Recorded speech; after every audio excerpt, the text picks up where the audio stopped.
अब इस गीत को आप लोग घर में सुनना, इसमें पूरा ज्ञान समाया हुआ है। हम भगवान से इस गीत में पूछ रहे हैं कि हे प्रभु तू बता दे कि हम राह कहां से भटके थे।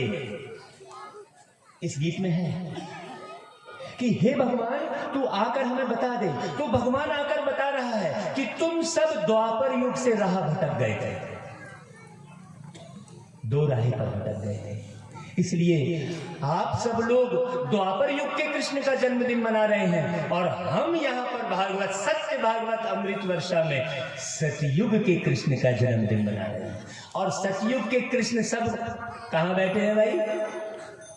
यहां ही बैठे हैं। बहुत बारीक समझना। अब देखो कृष्ण का जन्म, अब अपन चलते हैं इस दिशा की ओर कि कृष्ण के जन्म कहां दिखाया है कृष्ण के जन्म को। और कृष्ण के जन्म से पहले बहुत अच्छे से समझना, अभी सबने हैप्पी बर्थडे टू स्वीकार किया है, तो जन्म से पहले क्या होगा? कंस मारने का उपाय करेगा। आज तक किसी का भी ऐसा नहीं हुआ है जो जन्म से पहले मारने का चक्रव्यूह रचा जाए। ऐसा किसी के साथ हुआ है? किसी का भी जन्म जेल में हुआ है क्या? जिसका भी जन्म हुआ है सब अच्छी तरीके से हुआ है, लेकिन कृष्ण का जन्म कहां हुआ है? और कृष्ण के जन्म के पहले कृष्ण की बहुत सारे भाइयों को, कृष्ण के जन्म से पहले कृष्ण के बहुत सारे भाइयों को कंस क्या कर दे रहा है? सर पटक के मार रहा है। बहुत ध्यान देना। 2-3 दिन पहले, कल परसों हमने कहा था कि राम सर्वव्यापी है या रावण, कृष्ण सर्वव्यापी है या कंस? सर्वव्यापी तो कंस है। फिर वापस हम लौटते हैं इस बात को विराम देकर कि घट घट का वासी राम कौन है? जो सीता की खोज में है। हम सब सीता की खोज में घूम रहे हैं जंगल जंगल में। अभी ये जो रामायण है उसमें त्रेता के राजा राम की एक ही चौपाई है और अर्श निवासी राम की एक चौपाई है। बाकी सारी चौपाई घट घट में वासी राम की है। सारा दृष्टांत बहुत अच्छे से समझिएगा। यहां से राम कथा थोड़ी सी शुरू करते हैं क्योंकि हम त्रेता युग में आए हैं तो। लेकिन हम अभी त्रेता युग के राम की कहानी नहीं बता रहे हैं, हम कलयुग के राम की कहानी बता रहे हैं। कलयुग का राम जो घट घट का वासी है वो है आत्मा राम।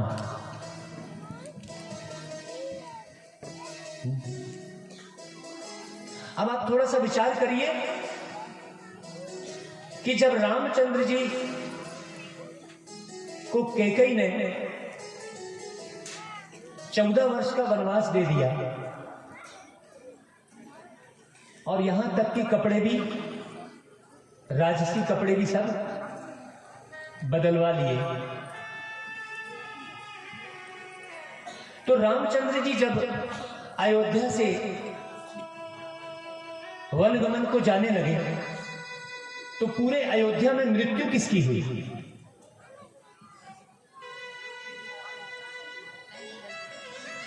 किसकी हुई मृत्यु? अयोध्या दशरथ की। सीधी सी बात है। आत्मा राम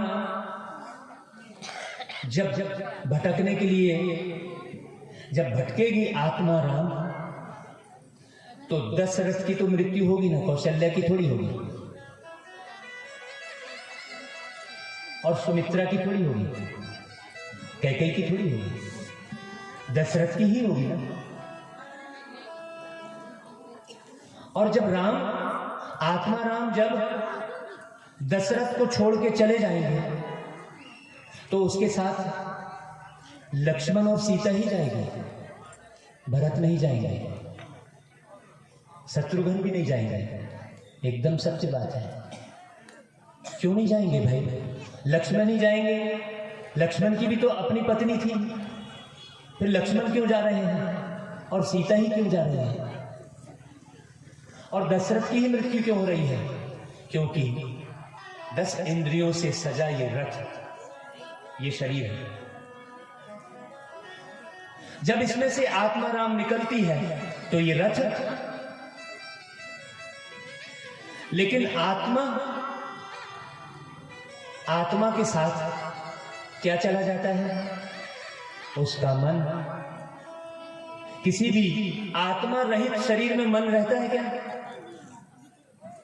रहता है क्या? किसी भी आत्मा रहित शरीर में बुद्धि रहती है क्या? तो क्या जाता है शरीर को छोड़कर? आत्मा के साथ क्या जाता है?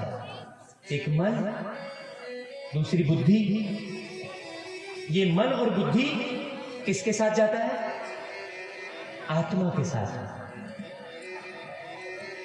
अब इस कलयुग में जो आत्मा राम बैठी है शरीर में, उसकी बुद्धि रावण की तरफ भटक गई है। रावण बुद्धि रूपी सीता को क्या कर लिया है? हर के ले गया है। रावण सारी की सारी की बुद्धि किस तरफ लगी है? सारे गंदे चित्र देख रहे हैं। पोर्न इंडस्ट्रीज खूब फलीभूत हो रही है। हर हाथ में मोबाइल है और हर हाथ में वासना के दृश्य दिखाए जा रहे हैं। और हर आत्मा अपनी बुद्धि रूपी सीता को रावण के चंगुल में फंसा बैठी है। ये है आत्मा।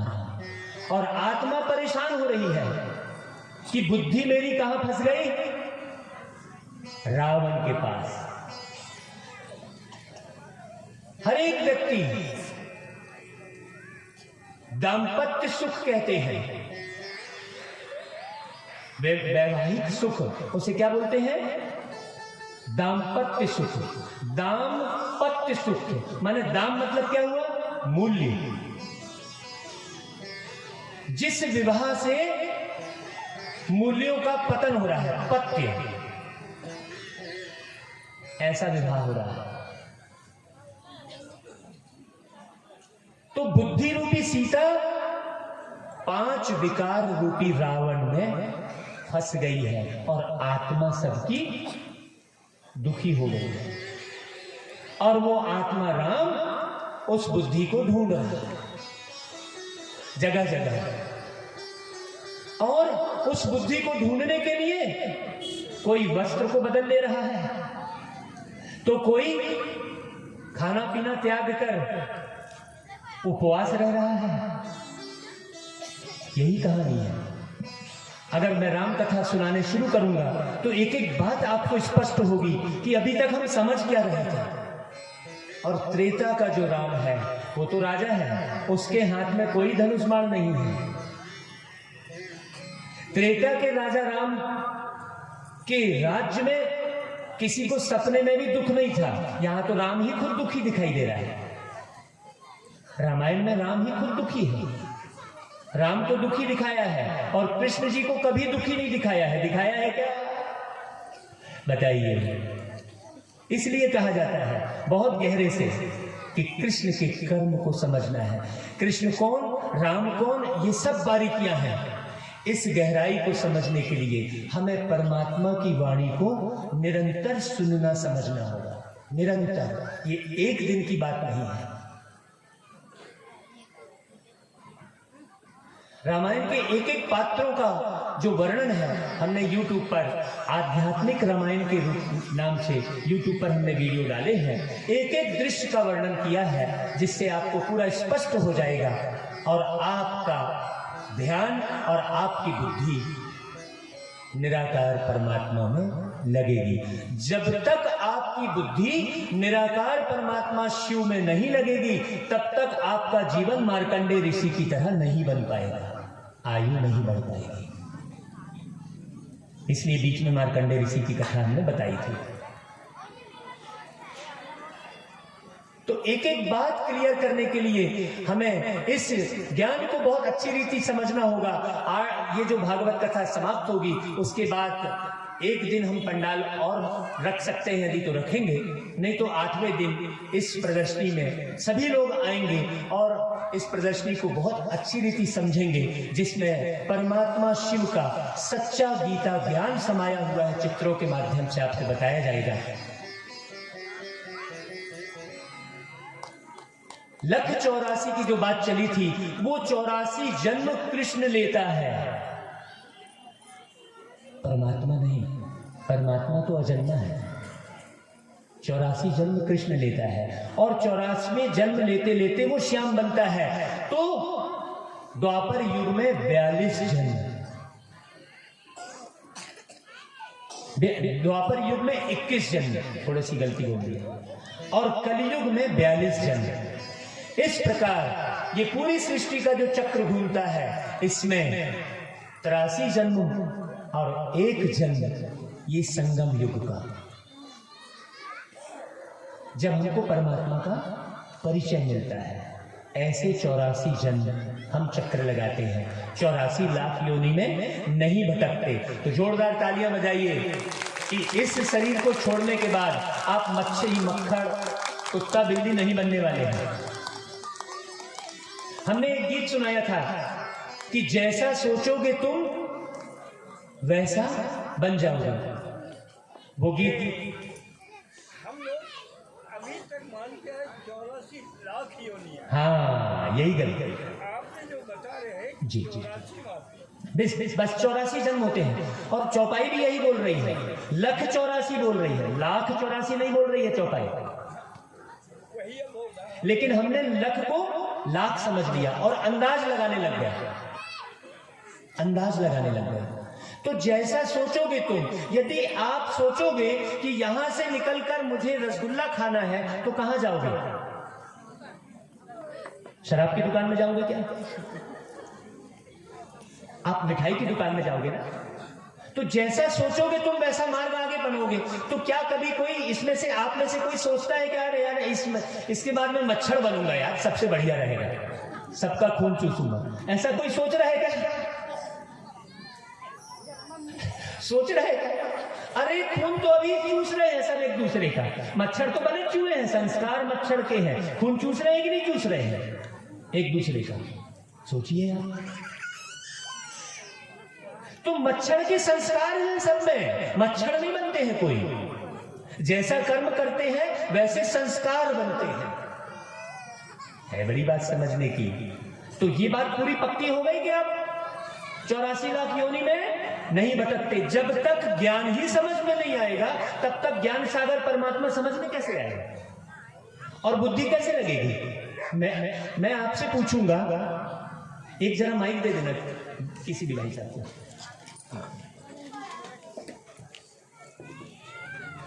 जब तक हमें परमात्मा का सही एड्रेस नहीं मिलेगा, उसका नाम सही मालूम नहीं पड़ेगा, कनेक्शन कैसे जुटेगा? मैं आपसे पूछूंगा कि भाई साहब आप कहाँ रहते हैं? ये हाँ, कहाँ रहते हैं? मैं यही ओम शांति भवन के थोड़ा आगे है ना भाई जी। आप ये तो नहीं बोलेंगे कि मैं भारत में रहता हूँ? मैं भारत में रहता हूँ भाई, मेरा एड्रेस भारत है, नहीं बोलेंगे ना आप? अपना जहां निवास स्थान है। यदि आप मुझे बोल देंगे कि मैं भारत में रहता हूं, तो मैं कहां ढूंढूंगा आपको? और उससे भी बड़ा बोल देंगे कि मैं पूरी दुनिया में रहता हूं, तो मैं कहां ढूंढूंगा? सोचिए, भ्रमित हो जाएंगे ना। जब एक व्यक्ति से बिना एड्रेस के, सही एड्रेस के नहीं मिला जा सकता, तो परमात्मा से कैसे मिला जा सकता है? सोचने की बात है। तो परमात्मा का भी एक एड्रेस है, एक निवास स्थान है। वो उस निवास स्थान को छोड़कर हम सब बच्चों के लिए इस धरती पर आता है। उसके लिए आपने आरती में गाया है। वो कैसे आता है? आपकी ही आरती सुना रहा हूं मैं। आप ये मत सोच लेना कि पार्टिकुलर में किसी संस्था की बात कर रहा हूं। मैं आपकी आरती बता रहा हूं, लेकिन समझ जाइए अच्छे से कि आप आरती में गाते हैं कि बूढ़ा ब्राह्मण बनकर कंचन महल की ओर, गाते हैं आप। तो कंचन महल का मतलब क्या हुआ? इसलिए मैंने पहले ये युगों की बात समझाई। स्वर्ण युग किसे कह रहे हैं? सतयुग। मतलब ये सारा महल परमात्मा का, ये तो पूरी दुनिया ही परमात्मा का महल है ना भाई।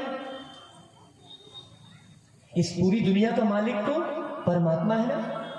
जिसकी दुनिया में हम रह रहे हैं उसे ही नहीं जान रहे हैं, तो कितनी अज्ञानता है। अब बताइए, हम आस्तिक हैं कि नास्तिक हैं? सोचिए, हम अपने आप को आस्तिक समझते हैं। अगर कोई व्यक्ति मंदिर में नहीं जा रहा है, अगरबत्ती नहीं जला रहा है, तो हम उसको नास्तिक बोलते हैं। भगवान को जो जानने वाला है वो आस्तिक है, और जो बिना जाने पहचाने किसी की भी पूजा किए जा रहा है, कहीं भी माथा पटके जा रहा है, वो नास्तिक कहलाएगा कि नहीं कहलाएगा? हाँ, बजा सकते हैं तालियां। तो बूढ़ा ब्राह्मण बन के कंचन महल क्यों? मतलब ये सारी धरती जो लौह युग में कन्वर्ट हो गई है, लोहे का महल बन गई है, वो एक छोटे मोटा महल थोड़ी बनाएगा भाई।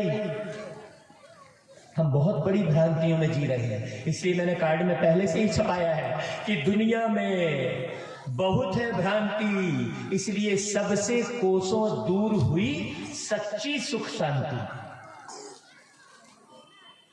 आप दाम्पत्य सुख को सुख समझ रहे हो, और उस सुख के लिए ऋषि मुनियों ने कहा है कि जिसको तुम सुख समझ रहे हो वो काग बिष्टा समान है। वो काग बिष्टा समान है। काग यानी कौवा, बिष्टा यानी कौवा की गंदगी। कौन सा सुख? वो दाम्पत्य सुख। माने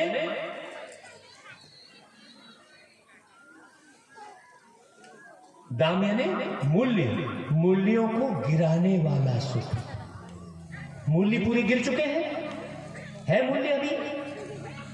तो निर्मल हो जीवन अपना, हो संकल्प विमल। निर्मल हो जीवन अपना, हो संकल्प विमल। खुद को हम बदले इतना, जग ये जाए बदल। आत्म परिवर्तन कर ले, विश्व परिवर्तन